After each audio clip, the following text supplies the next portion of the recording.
The mahogany doors of the Broad Street law office had just clicked shut behind the last cousin when Brett's folder slid across the table and stopped against my folded hands. Not the widow they pitied, not the stepmother he interrupted at dinner, not the woman they were already calling a gold digger. Valkyrie. That was the word none of them knew. I had not said it out loud in 19 years, and I did not say it then. What none of them knew, sitting there in their good shoes, deciding I was nothing, was that in 3 days that same folder would be on my desk. And Brett, who had just shoved it at me like a dirty plate, would need my signature more than he had ever needed anything in his life. He was 34 years old. He had just told a room full of his father's relatives that his dad married a gold digger, and he said it the way other people say it looks like rain. Casual, certain, already bored with the answer. I kept my hands folded. I did not raise my voice. People who grow up with money in Charleston learn to be cruel quietly, and they mistake my kind of quiet for the same thing as theirs. It is not. In the corner, the lawyer's investigator had gone still. A heavy man in his 50s, gray flat top, a banker's box of estate papers at his elbow. He was holding one page closer to the lamp than the rest. His name was Ruiz. He read it twice. Then, under his breath, to no one at all, he said 3 words: the Kandahar bird. Nobody at that table knew what it meant. I did. Something in my chest went cold and very still, the way it used to go before a thing I could not stop. It started 3 hours earlier, in the house on South Battery, in front of a closet I was about to lose. The house was already half gone in the way that matters. Brett had seen to that with phone calls all spring. I stood at the kitchen window with my coffee and watched the light come up gray over the harbor, the shrimp boats, the seawall along the Battery where Daniel and I used to walk on Sundays until his knees gave out. 11 years in this house. I knew which stairs complained and which kept quiet. I had started to believe I would be folding it all into boxes by summer. I rinsed the cup, set it in the rack the way I always did, and told myself that whatever happened in that office, I would not give them the show they came for. I chose the navy dress. Not the black one. Navy. I had owned it 12 years, and it still fit. And Daniel used to say it made me look like I was about to give an order. He never asked how I learned the difference between giving an order and asking a favor. With Daniel, I was never sure how much he had quietly worked out and decided to keep to himself. Most people called me Nora. Daniel called me Eleanor the whole thing, the way he said it on the day we married. We were married 11 years. I met him at 46 in a hardware store on King Street, both of us reaching for the last box of 3-inch deck screws. He let me have it, then asked if I knew how to use them. I told him I had built worse things in worse places than a porch in Charleston. He laughed like it was a joke. It was not a joke. Daniel Calloway was a kind man with an unkind family. He made his money in marine insurance, the slow Charleston kind. He had a son from his first marriage named Brett. Brett was 11 when the divorce went through, and angry about it ever since. By the time I came along, he was grown, and he had decided his father's loneliness was a problem he would solve by hating whoever fixed it. I never told the family what I had done before Charleston. Daniel and I decided that together, early at our own kitchen table. They assumed I had been a nurse or a school secretary or nothing at all, and I let them. A person is allowed to keep one room of her life with the door shut. If they thought about my work at all, they called it some government desk job, a little something to keep the widow busy. They were never curious enough to ask what was on the desk. Daniel found out by accident, our second year. He was hunting for the deed to the boat and opened the wrong box on the closet shelf, and there it was, the part of me I had folded away. He sat on the edge of the bed and read for a long time. Then he came out to the garden, and he did not say anything clever. He put his hand on the back of my neck, the way you hold something you have decided to protect. "Your secret is mine now," he said. "I'll keep it as long as you want it kept." He never broke that, not once, not even for his own son. He kept doors shut too. There was a drawer in his study. The bottom left one of his grandfather's roll-top desk that stayed locked the entire 11 years. He never told me what was in it. I never asked. We were good at that, the two of us. Letting closed things stay closed. He died in March. The doctors used a long word for it. I will only say that it was quiet, that I was there, and that the last thing he did was hold my hand and say my name like it still surprised him. Eleanor. The whole thing.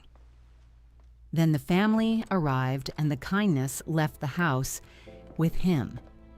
The reading was at 10 o'clock that Friday in the offices of a man named Pruitt on Broad Street, 2 blocks up from the customs house. Pruitt had been the Calloway family lawyer for 30 years. His office smelled like old paper, lemon polish, and the particular hush of money that does not enjoy being discussed in front of strangers. I drove down and parked in the lot behind the bank, the one that charges you like it is doing you a favor. Charleston was already wet with June heat by 9:40. The customs house stood white and enormous at the foot of Broad Street, and the law offices ran up from it in their old brick rows, brass plaques, black shutters, the whole quiet performance of a city that has been minding other people's fortunes for 200 years. I climbed Pruitt's stairs alone. Nobody offered me an arm.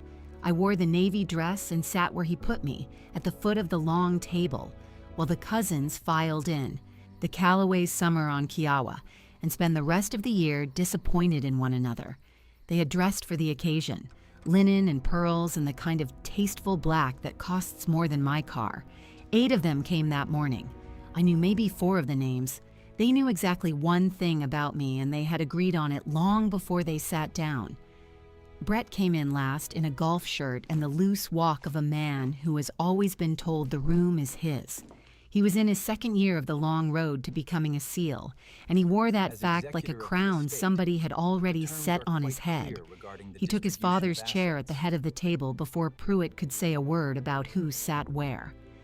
"Let's get through this," Brett said. "Some of us have real obligations." A cousin laughed. Pruitt opened his folder. I will be fair to Brett, even now. He had lost his father, and grief makes people ugly in their own private ways. But fairness has a floor, and Brett found mine somewhere around the 3rd sentence. "Before we start," he said, looking down the table at me, "everybody here knows what Dad's money is really for. It's for this family, the actual family." He said the word actual twice that morning, like it was holding something up. Not for somebody who showed up 11 years ago and got comfortable. "Brett," Pruitt said, "the way you say a dog's name. I'm just saying it out loud." He spread his hands. "Dad married a gold digger. We all watched it happen and called it a second chance. She can drop the grieving widow act. There's no jury in this room. The room did what rooms do when one person decides to say the cruel thing everyone has been thinking. Nobody spoke for me. A few of them studied the grain of the table like it had gotten interesting. One of the Kiowa cousins, a woman named Carol, gave me a small, sympathetic wince that cost her nothing and meant even less. The rest just waited to see if the widow would finally make a scene. I did not cry. I did not stand. I have been spoken to by men with far more authority than Brett Calloway, in places where the wrong word got people hurt, where the air smelled like jet fuel and dust, and you learned to keep your voice flat no matter what was burning. A young man in a golf shirt was not going to be the thing that finally cracked me. I folded my hands. I gave him the small civil smile you give a stranger who has stepped on your foot. "Where do I sign?" I said. Pruitt slid the acknowledgement page down to me. I signed it. Eleanor Vance. Not Calloway. I had kept my own name all 11 years, which the family read as proof I always had one foot out the door, and which was really the last thing left of the room I kept shut. Brett watched me sign like my calm was a confession he could use. He had no idea that the steadiest hand in that room was mine, or that the next page with his name on it would sit on my desk, waiting for me to decide whether to lift the pen. Pruitt read the will slowly, glasses down his nose. The house on South Battery, appraised at $3.2 million, on the Deepwater lot Daniel's grandfather bought in 1948. the accounts at the bank on Broad Street, the shares in the insurance partnership, the boat, the cars, a row of his grandmother's silver that Carol had apparently already been promised in some private conversation I was not part of. With every figure, I watched Brett's jaw work, adding it up, and I understood that to him, the size of the number was the size of the insult I was. Daniel had left me the house and a third of the accounts. He left Brett the partnership shares and the rest, which was not small. By any honest measure, it was a careful, generous division by a man trying to be fair to a son and a wife who could not stand each other. Brett did not hear generosity. He heard theft. "I'm contesting," he said before Pruitt reached the last page. The house, the accounts, all of it. My father wasn't in his right mind at the end, and everyone here knows who was whispering in his ear. He looked straight at me. "You'll hear from my lawyer. I'd start packing boxes." "Brett, you can't just," Carol began, and stopped, because it turned out he could. I said nothing. There was nothing to win in that room. I have learned the difference between a fight you walk away from and a fight you have already won and simply have not collected yet. Then Pruitt did the thing that changed the temperature. He reached into the banker's box beside Ruiz and lifted out a sealed manila envelope, soft at the corners. My name across the front in Daniel's own handwriting, not typed, his hand, Eleanor, and under it, underlined once for Eleanor only. "Mr. Calloway left instructions," Pruitt said. "This is to be given to Eleanor unopened, in front of all of you, and opened by her alone, in her own time." The whole table leaned in. I watched 8 Calloways do the arithmetic on what a dying man seals in an envelope for his wife, and every one of them landed on the same wrong answer. "More money," Brett said, like the word tasted bad. Naturally, I took it. It was lighter than money. It weighed almost nothing at all, the way a single folded page weighs nothing, and I knew, before my fingers closed on it, that whatever Daniel had left in there was not for them to understand. I pressed my thumb against the corner of it. Once, the way you check that a thing is still real, and set my hand flat on top so it would stop shaking. Across the room, Ruiz was still watching me hold it. He had not said another word since the Kandahar bird, but he had not looked away from me either, and there was something in his face I had not seen pointed in my direction in 19 years. I did not have a name for it yet. I would have one by Monday. I slid the envelope into my bag without opening it. I stood. I walked out of Pruitt's office onto Broad Street into the white Charleston heat, past the customs house, down toward the harbor. $3.2 million of trouble behind me, a sealed page in my purse that not one of them would ever read. I did not open the envelope that night. People do not understand that. They think grief makes you tear at things, claw them open, read the last words fast and out loud while your hands shake. Mine never worked that way. The hardest nights of my life were spent waiting on purpose, hands flat on a table because the thing in front of me would still be true in an hour, and I wanted to meet it steady. I had carried Daniel's name out of that office on Broad Street, and I had not given them a single thing to talk about in the parking lot. The page could wait. I would open it when the noise was over, when it was only me in the house again, and not 1 minute before I chose to. I drove home with the windows down. Charleston does a thing in June. The heat comes up off the asphalt and the salt comes in off the harbor, and the two of them meet somewhere over the battery, thick enough to lean on. I went the long way, along East Bay and then down to the water, past the pastel houses the tourists stopped to photograph, past the seawall where Daniel and I used to walk until his knees gave out. The palmettos hung still in the wet air. A container ship sat far out in the channel, patient as a building that had decided to float. I had walked this water with that man 1,000 evenings. I let myself feel all of it, once, all the way down, and then I set it down where I could find it later and kept driving. The house on South Battery was quiet when I let myself in. It is always quiet now. I set my bag on the counter. took the envelope out and stood it against the little silver salt cellar in the middle of the kitchen table, Daniel's handwriting facing out into the room. Eleanor. For Eleanor only, underlined once in his careful hand. I made a cup of tea. I did not drink. I sat across the table from that envelope the way you sit across from a person who has come a long way to see you, and I did not open it. Not yet. There is a discipline to waiting that the people who called me a gold digger have never once had to learn. Then I went down the hall to his study, because I had been avoiding that room since March, and I was tired of letting a room win. Daniel's study still smelled like him. Cedar and old book glue and the ghost of the pipe he always swore he had given up. His grandfather's roll-top desk stood against the wall with the cover rolled up, his reading glasses folded exactly where he had left them. I had not moved them. I was not yet ready to become a woman who had moved them. The bottom left drawer was locked. It had been locked the entire 11 years I knew him. I had his keys now, the whole heavy ring of them, the house and the boat and the lockbox down at the bank on Broad Street.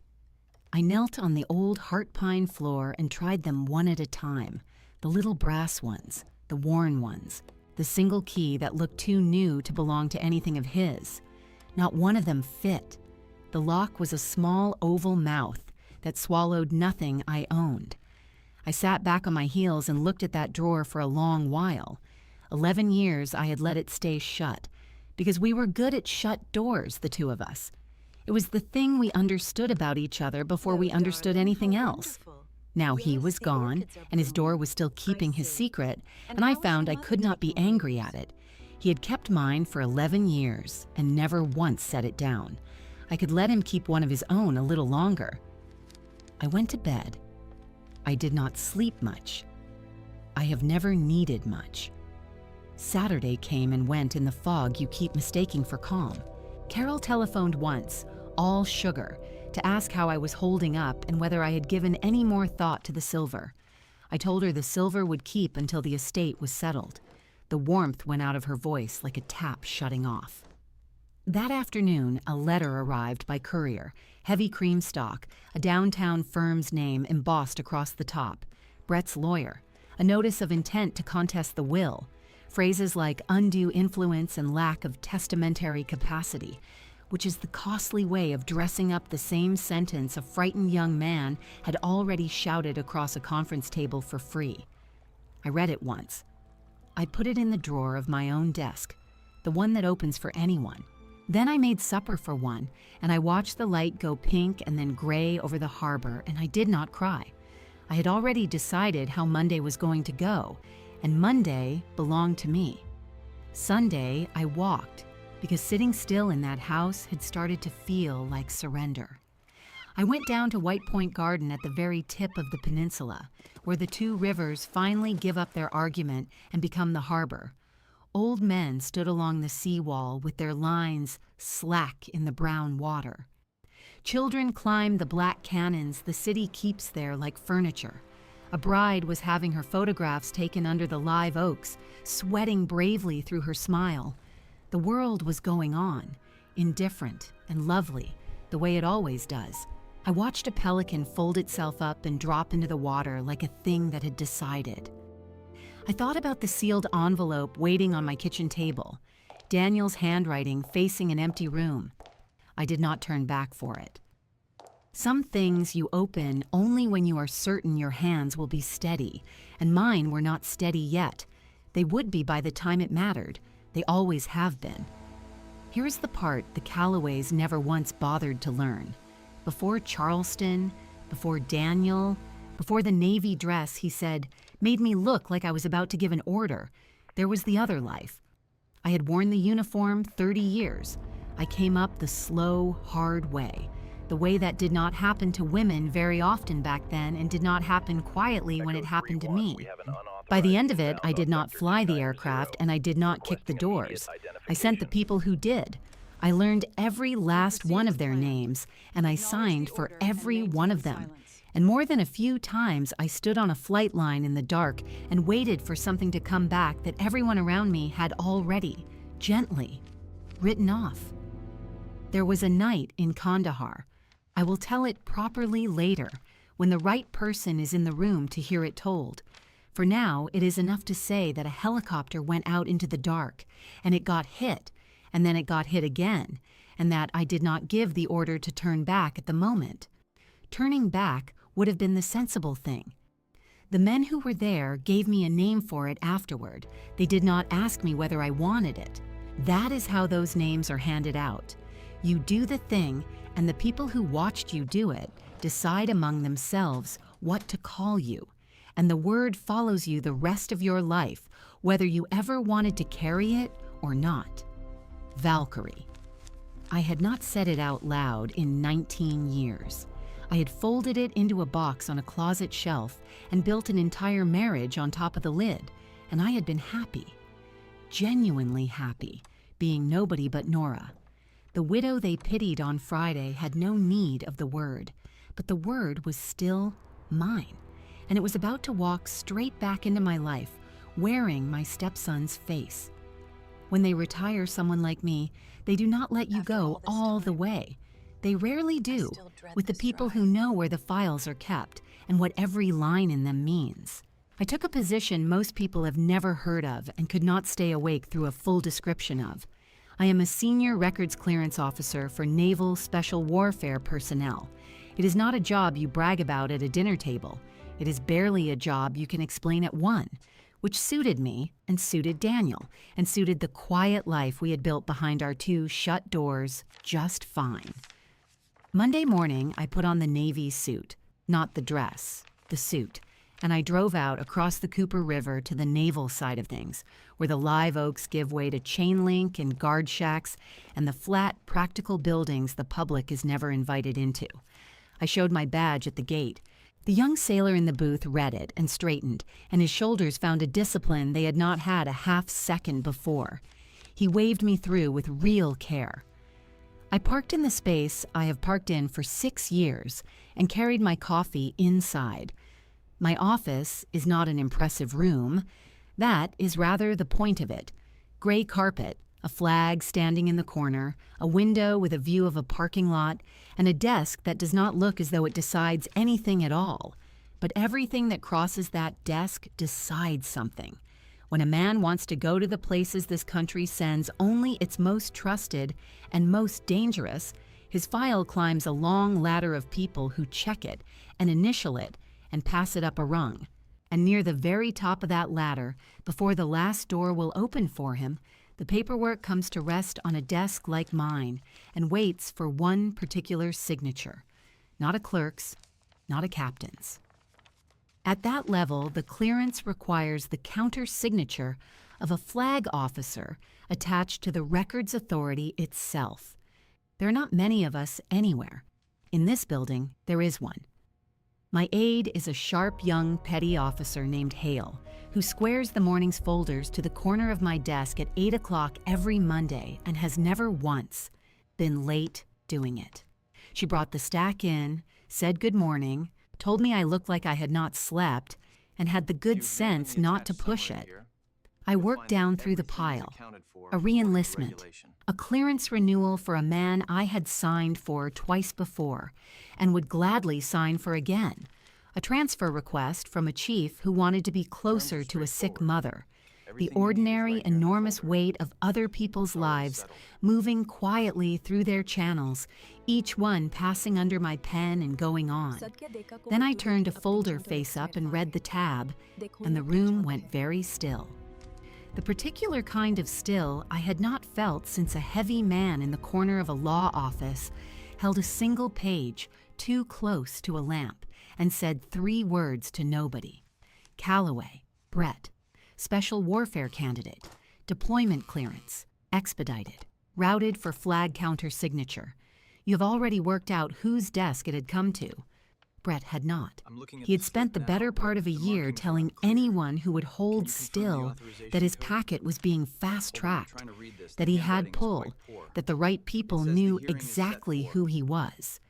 He never once read the last name on his own route sheet. He had said that name across a dinner table 100 times, bored and certain, and never imagined it could appear on a page that held his whole future shut inside a folder. I set my coffee down. I did not pick up the pen. Not yet. I looked at his name there in the government's flat black type. The boy who had called me a gold digger on Friday in front of his father's family, whose father I had stood beside in March and held by the hand at the very end, whose one true dream, the only thing I had ever watched him want without flinching, now sat squared on my blotter and could not move a single inch in this world without me. Then the phone buzzed against the desk, the internal line, the front gate. I picked it up. The duty officer's voice came careful and a little strange. "Ma'am," he said, "I've got a civilian down here asking for you. By name, ma'am, not by title." A pause, like he was reading it off a slip and not certain he had it right. "A Mr. Ruiz says he's working the Callaway estate inventory.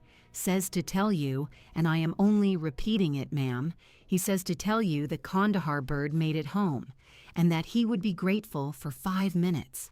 I looked at Brett's folder, squared in the dead center of the desk where no one walking through that door could pretend not to see it.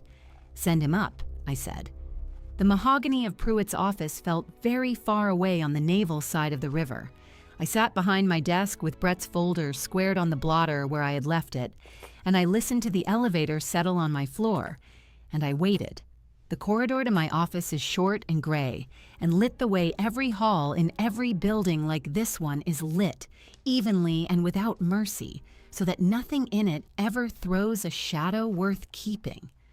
I heard the doors part down the hall, and then I heard the thing that travels ahead of a certain kind of man through a building full of sailors. Not footsteps. The building swallows footsteps, but the small adjustment a room makes around someone it has already decided to respect. Hale put her head in first. "Ma'am, your visitor." Respect. There was a whole question underneath the 2 words that she was far too well trained to ask out loud. Then Ruiz filled the doorway and stopped. He had his hat in both hands, an actual hat, held down at his belt buckle, the brim turning in slow quarter inches, the way a thing turns when a man's hands need a job. To do so, the rest of him can hold still. On Friday, in the lawyer's office on Broad Street, he had been a piece of the furniture the Callaways barely registered. The investigator the firm sends along, gray suit, gray manner, a man paid to count the silver and put a number on the boat. He wore the same suit now. He did not wear the same face. He looked at me behind the desk. He looked at the flag standing in the corner. And he looked, last and longest, at the folder squared in the dead center of my blotter, at the tab I had not bothered to turn face down, at the name on it in the government's flat black type. I watched the whole arithmetic of it move through him and quietly take the strength out of his shoulders. Not the way bad news drops a man all at once. The slower way. The way a true thing lowers its full weight onto someone who has just understood that it cannot be argued with. "Ma'am," he said, "just that, to begin with." He had a voice like gravel under a slow tire. "I told the young man at the gate I'd take 5 minutes of your morning. I won't need the 5. "Sit down, Master Chief," I said. He did not sit down. Men like Ruiz do not sit in a room they have come into for a reason like this one. "You don't remember me?" he said. It was not a question, so I did not insult him by answering it. "No earthly reason you should. I was a long way down the hill from where you were standing. But I remember." The hat stopped turning. "Everybody who walked off that ridge remembers you, ma'am, whether they ever saw your face in their lives or not." I kept my hands flat and still on the blotter, one of them resting on the corner of the folder, and I let him find his way to it in his own time. There is a discipline to receiving a thing like this. You do not reach out and pull it toward you. You let the man set it down. "There was a night," he said, and then he had to stop and locate the next part of it somewhere off to the side of the room, the way they all do, the way I have done myself in the dark more times than I will ever tell. Weather was bad enough that nobody should have been flying in it. We were somewhere we weren't supposed to be able to be reached, and the first bird that came in for us took a hit on the way down and had to peel off, and everybody on the radio net started doing the math out loud. You could hear it in their voices. The math said, "Leave them till morning." And the math, he said, is usually right. He turned the hat one more quarter of an inch. The math didn't account for whoever was on the far end of that radio deciding the math could go hang for one night. The bird turned around. It took a second hit coming in the second time, and it came in anyway, and it sat on the ground just long enough for the first two, and then somebody made it wait the extra 30 seconds nobody had to give us. He looked up at me, full on for the first time. "I was the third man, ma'am. I'm the 30 seconds. I did not make a speech. I have heard a great many people in the years since decide that a moment like that one is the place to say something large and final and true. And I have watched the words fall apart in the air every single time.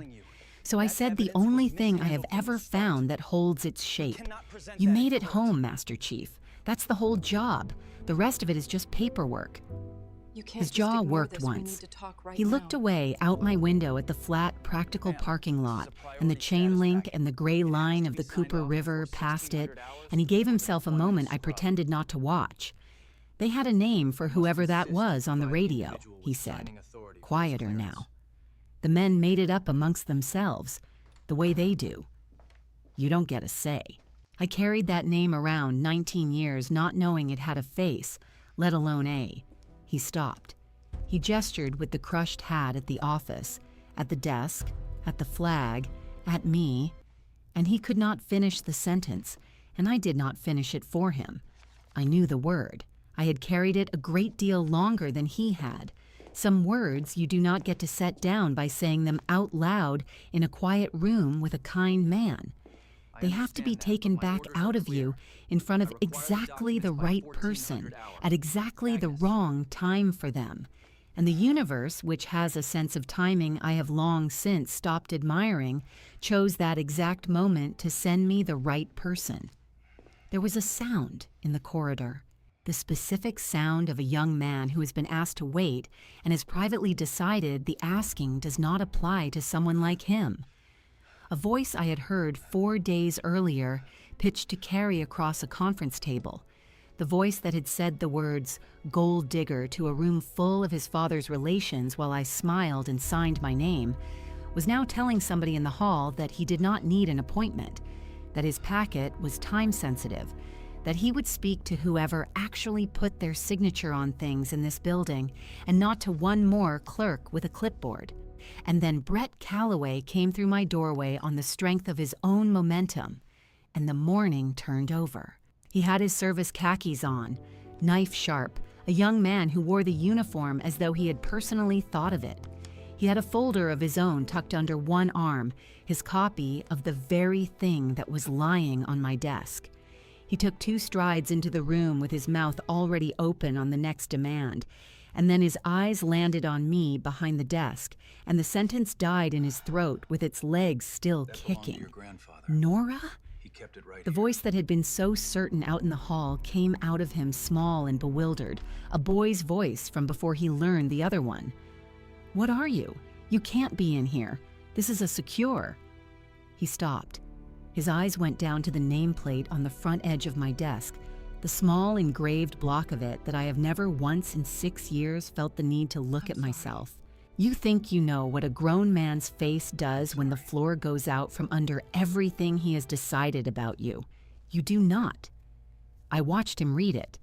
I watched him read it a second time, because the first time the words went in without their meaning attached, the way your own name does on a hard morning, Rear Admiral E.R. Vance, and under it, in smaller letters, the title of the office, the long, bloodless phrase that means, when you strip the courtesy off it, that no candidate in this command goes anywhere. This country might actually send him until the woman at this desk has decided he is ready and signed for him and put her own name down underneath his as the one who answers for the choice. The folder under his arm. The folder on my desk. the signature that the bottom of his own route sheet had been quietly waiting on for 9 weeks, while he bragged to anyone who would hold still that the right people knew exactly who he was. He had said my service name 100 times at his father's table without ever once hearing it. Vance. The widow's maiden name. The one the family used like a small joke. The plain Navy name on the woman who married up. He looked at it on the brass now, and I watched it finally make a sound in his head. It was Ruiz who said the rest of it out loud. He'd come up onto his feet without my noticing, the hat forgotten and crushed in one fist, and his body had folded itself without instruction, back into the shape it had learned at 19 and never truly lost. Heels together, chin level, shoulders set. He was not looking at Brett. He had not so much as glanced at the boy. He was looking straight at me, and he said the word at last, the way you say a thing you have carried too long and too carefully to ever be able to say it lightly. Valkyrie. It went across that small gray office, and it did to Brett Calloway what none of his father's disappointments, what none of my 11 years of swallowed small unkindnesses had ever managed to do. I watched the color leave his face from the hairline down. I watched him turn and look at Ruiz, a decorated old master chief he had spent the drive over, thinking of as the man who counted his dead father's silver, standing now at a rigid and absolute attention in a civilian suit. I watched him look past Ruiz to Hale in the doorway, young and bright and certain, who had straightened to the same line without anyone telling her to, because she had typed the routing on that very folder with her own hands, and she knew precisely whose call sign that was, and she understood exactly what it meant that a man like Ruiz was standing in my office saying it like a prayer. Valkyrie, Brett said, not to me, to himself, to the floor that was no longer quite where he had set his weight down. I let it sit. I have never in all my life met a silence I could not outlast, and I had waited 19 years for the privilege of not having to say that word myself. I was not about to spend the moment on a speech now. I let the quiet do the work that 20 years of being gracious at that man's table had never once been permitted to do, and I watched my husband's son stand in the wreck of everything he had been so sure of, with his own future lying squared and motionless on my desk where he could not move it a single inch in this world without me. Then I reached across the blotter and I picked up my pen. The pen was a plain government rollerball, black, the kind we buy by the gross and lose by the dozen, and it had no idea what it was about to do. I uncapped it.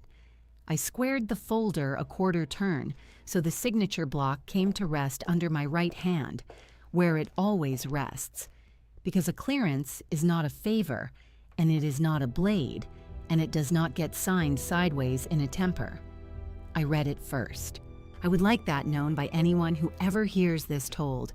I read every page of Brett Calloway's packet, the same way I had read the re-enlistment and the chief who wanted to be near his mother, top to bottom, the medical, the evaluations, the scores, the long and patient record of a young man who was, whatever else he had turned out to be, very good at the one thing he had staked his whole self upon. He was qualified. That had never once been the question. The only question the country was actually asking, down at the foot of that route sheet where the ink finally goes, was whether the officer of record judged him ready for the kind of place that signature sends a person, and would set her own name beneath his as the one who answers for the sending. I judged that he was, so I signed him. The nib went across the line with that small, dry sound paper makes when it accepts a thing it can never give back. E.R. Vance, the date beside it. Then the line below it, the counter-signature block, the one that does not appear on an ordinary packet and only opens up when the route climbs high enough to need a flag. And I filled that too, and I capped the pen, and I laid it down parallel to the edge of the blotter. The light from the window caught the wet ink for a second, before it dried dull and permanent. 11 years of suppers I had sat through in good shoes and a plain dress, 11 years of being seated a little down the table, talked over, corrected, gently explained to, of being the woman poor Daniel had been soft enough to marry, and not 1 minute of all of it had ever moved a single thing in the actual world the way 4 seconds of a cheap rollerball just had. I did not make a speech. There was nothing left for a speech to do. The ink had already said the whole of it. "Hail," I said. She came off the doorframe at once. "Root it." Expedited, the way the candidate asked. I held the folder out across the desk, and she took it in both hands, the way you take a thing whose weight you understand. And for one moment, the two of us, the old admiral and the young lieutenant, held opposite edges of Brett Calloway's entire future between us. And then she had all of it, and it was moving toward the door and toward every clerk and aircraft and ocean on the far side of that signature. Brett had not moved from the spot where his own momentum had abandoned him. He was staring at the folder going out the door, at my empty hand, at the place on the blotter where his future had sat for 90 seconds entirely inside my keeping. And I watched him understand, slowly and then all at once, that I had not held it over him. I had not made him beg.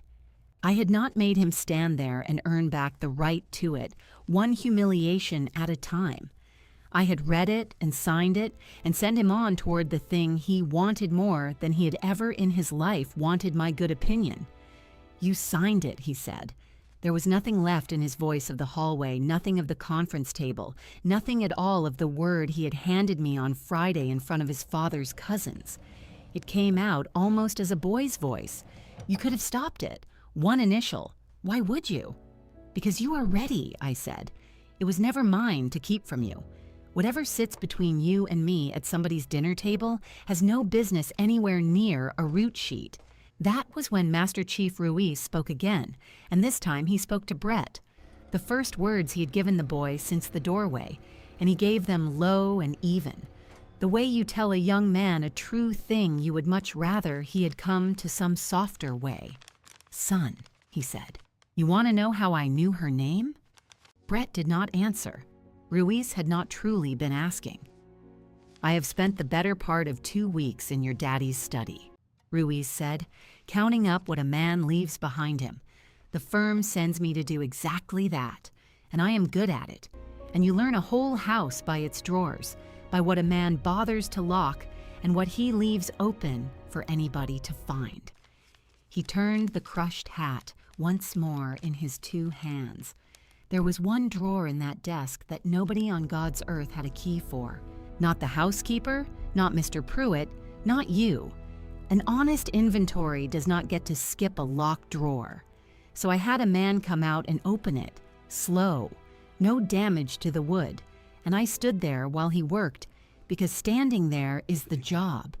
And then I looked down into it, and I sat myself down in your father's chair, and I did not get back up for a good while. I had known, from the second the duty officer said the name Ruiz into the telephone, that the drawer was coming up the elevator with him. I simply had not let myself know it until right then. It was not money, Ruiz said.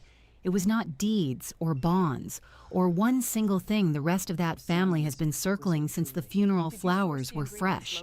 It was her, every last page of her, her commission, her fitness reports running back further than you have been drawing breath, a photograph of a younger woman in a flight suit standing on a tarmac that your father was not in and had no business keeping unless he loved her past all sense.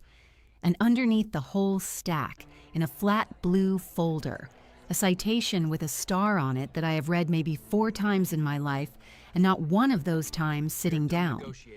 He looked over at me, and his eyes were wet and dead steady at the same time, which is a trick only a few men ever learn.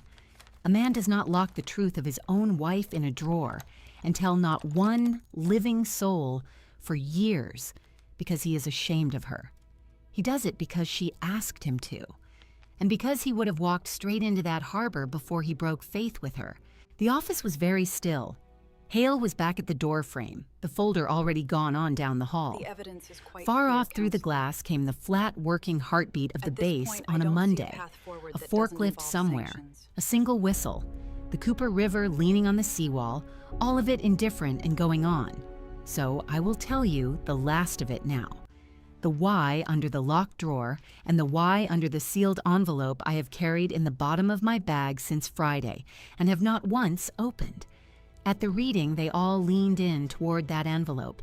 The cousins, the in-laws, certain to a person that the words for Nora only meant a check, a last quiet payout, the gold digger's reward written out in Daniel's own hand.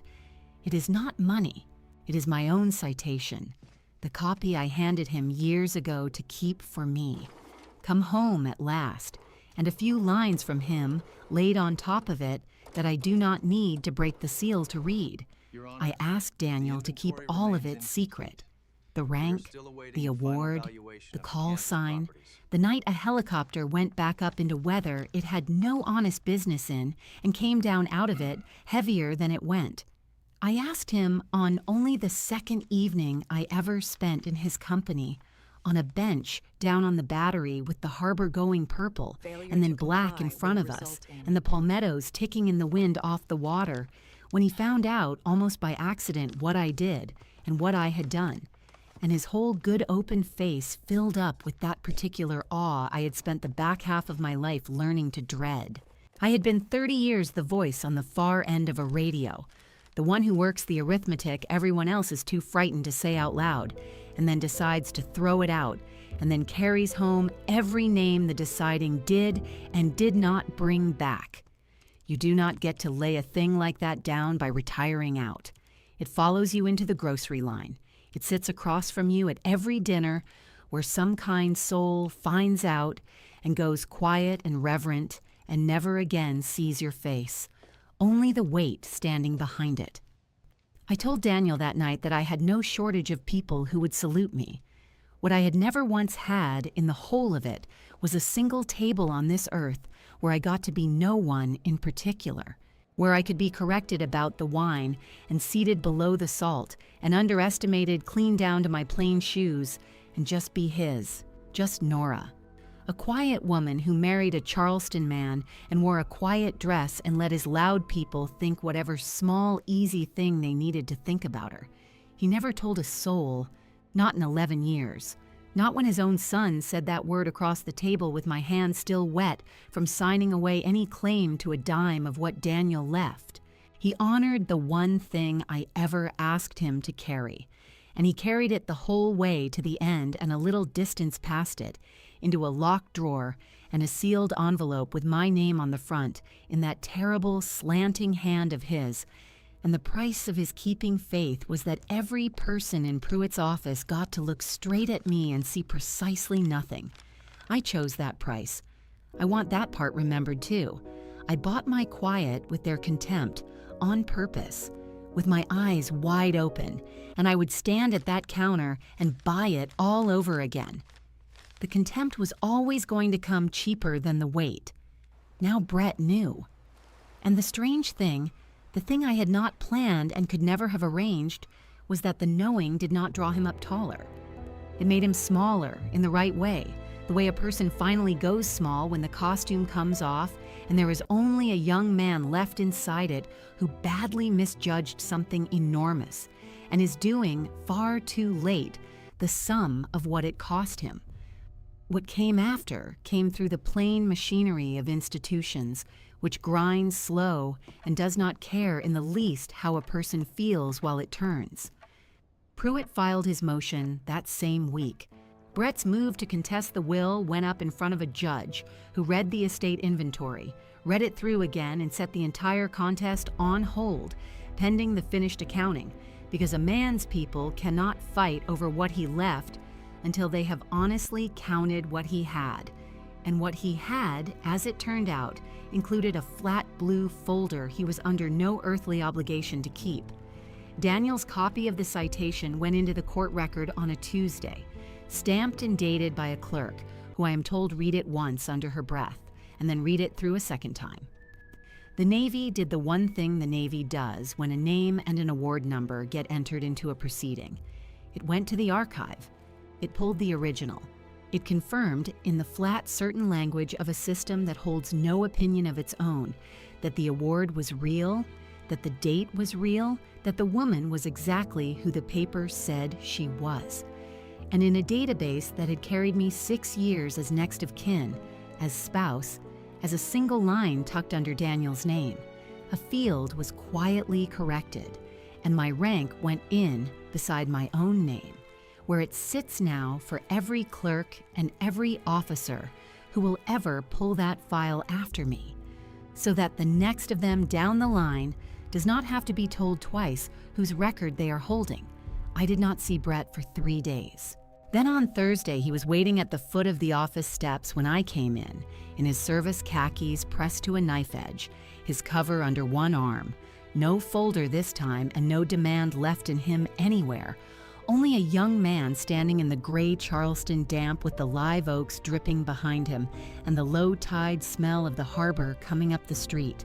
He did not try to apologize. I will give him that much, and it is not a small thing. He had finally understood that some debts run too large to be paid down in words, and that reaching for the words only makes the man reaching look smaller. He came to attention. He brought his hand up slow and exact and held it there, and gave me the one thing 11 years of that family's dinners had never once produced. I let him hold it a moment. Then I returned it, once, the way you return a salute you actually mean, and I let my hand come down. I came the rest of the way down the steps. I took the sealed envelope out of my bag, the one with my name in his slanting hand, and I did not open it, because I already knew every word he would have set down inside it, and some letters are not meant for reading, only for keeping, and I slid it into the inside pocket of my coat, over the left side, and I buttoned it shut there. I went down the last of the steps and turned toward the Battery. The harbor light was coming up over the water, gray going to gold,